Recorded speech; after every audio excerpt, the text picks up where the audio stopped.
Лагуна 2, 2.2 вот с таким стуком.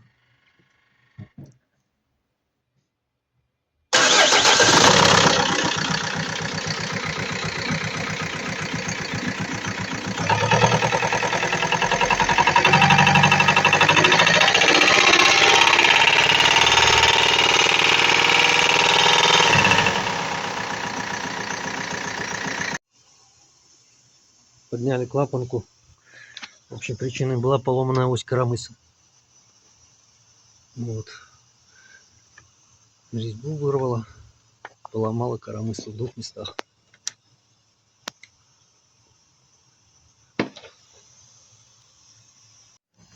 Ось поломала на 3 части.